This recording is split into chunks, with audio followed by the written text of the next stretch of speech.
अगर जो वहाँ के सेवादार संरक्षक में उनके जो आयोजन हो रहा था, अगर उन्होंने पहले ही प्रशासन से अनुमति ली थी, उस अनुमति में अगर वो जो संख्या ज़्यादा थी अनुयायियों की, अगर उनकी संख्या को पूरा बता दिया जाता तो आज ये घटना नहीं होती। अगर उनके चाहने वाले उनके लिए धूल और मिट्टी टायर के लिए भाग रहे थे तो उनको भी रुककर उस घटना को अगर चाहते तो रोक सकते। अगर वो गाड़ी से खड़े होकर ऐसे कह देते कि आप दूर रहिए और आप जो है शांति बनाए रखिए, मैं आपसे फिर मिलूँगा, भगदड़ मत मचाइए, तो आज ये घटना नहीं होती। कि जो भी इस घटना में शामिल हो और निष्पक्ष जांच कर अगर कोई सामने आता है कि इसके कारण घटना हुई है, उस दोषी की संपत्ति जब्त कर मृत परिवारों की राशि बढ़ाई जाए।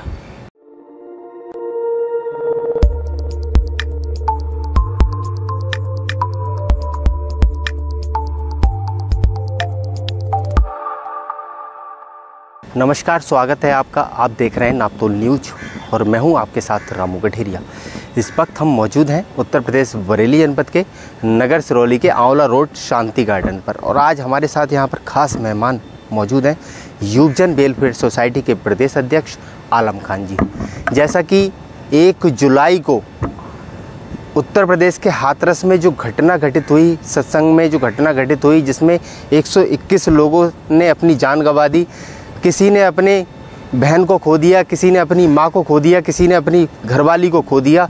हृदय विदारक घटना रही, जिसको लेकर पूरे ही हिंदुस्तान में काफ़ी दुख व्यक्त किया सभी लोगों ने। और यहाँ पर आज उसी से संबंधित हम कुछ बातचीत करने पहुँचे हैं। हमारे साथ यहाँ पर मौजूद हैं आलम खान जी, बातचीत करते हैं। आलम खान जी, स्वागत है आपका। सबसे पहले जानना चाहेंगे आलम खान जी, 1 तारीख को जो सत्संग यूपी के हाथरस में जो घटना हुई, जिसमें 121 लोगों से ज़्यादा लोगों ने अपनी जान को गंवा दिया, क्या कुछ कहेंगे?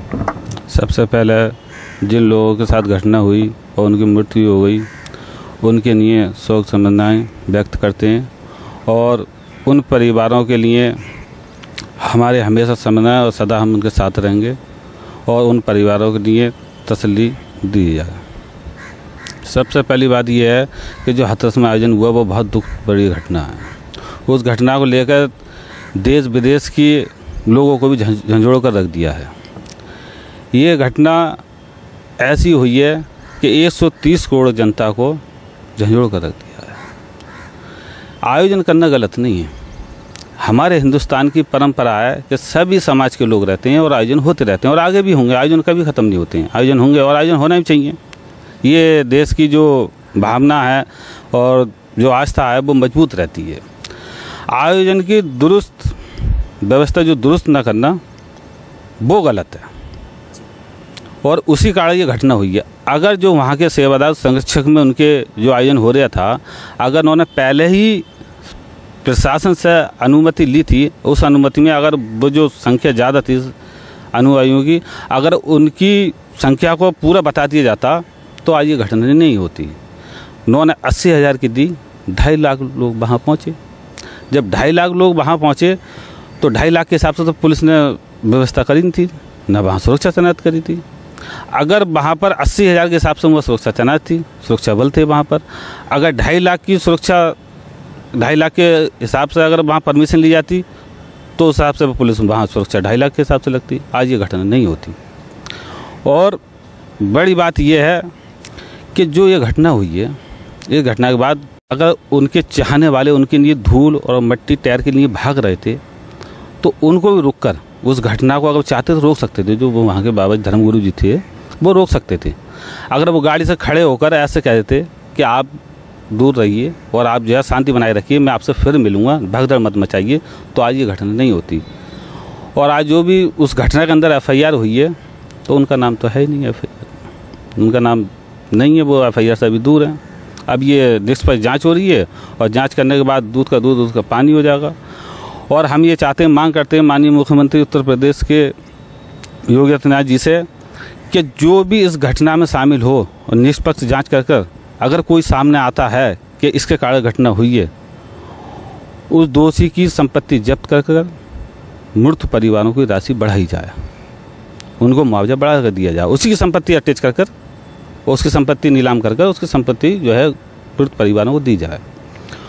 और हमारे जो आज हिंदुस्तान में जो घटना हुई, आज हिंदुस्तानी जनता भी उस पर शोक व्यक्त कर रही है, देश विदेश के राष्ट्र अध्यक्ष भी इस पर शोक व्यक्त कर रहे हैं। ये घटना एक बहुत बड़ी हाई लेवल राष्ट्रीय स्तर की, अंतर्राष्ट्रीय स्तर की हो चुकी है। और इस वक्त जो विपक्ष और सत्ता पक्ष में जो पलटवार हो रहे हैं, वो पलटवार करने का टाइम नहीं है। विपक्ष को इस टाइम राजनीति करने की जरूरत नहीं है। इस वक्त जो है सत्ता पक्ष और विपक्ष दोनों मिलकर जो पीड़ित परिवारों पर मरहम लगाने का प्रयास करें, ये ना कि राजनीति करें। राजनीति के लिए बहुत वक्त पड़ा है, राजनीति किसी टाइम भी कर लेंगे, मगर इस वक्त जो हालात हैं वो राजनीति के नहीं है। हम विपक्ष से भी अनुरोध करते हैं और सत्ता पक्ष से भी करते हैं कि आपस में पलटवार ना करें, दोनों साथ मिलकर काम करें और जो मृत परिवार हैं और जिनकी मृत्यु हो गई है उनके लिए ज़्यादा से ज़्यादा अच्छे परिवार के लिए कोई नौकरी का व्यवस्था करें या फिर उनके लिए अच्छे काम करें। वो जैसा कि आलम खान जी, कल सूबे के जो मुखिया योगी आदित्यनाथ जी हैं, उन्होंने पीड़ित परिवारों से मुलाकात की है और जो घायल है उनसे भी मुलाकात की है और हर संभव मदद देने का आश्वासन दिया है। क्या कुछ कहें? उसमें उन्होंने मुख्यमंत्री जी वहाँ पहुँचे, उन्होंने अच्छा काम किया और पीड़ित परिवारों से भी मिले और घायलों से भी मिले।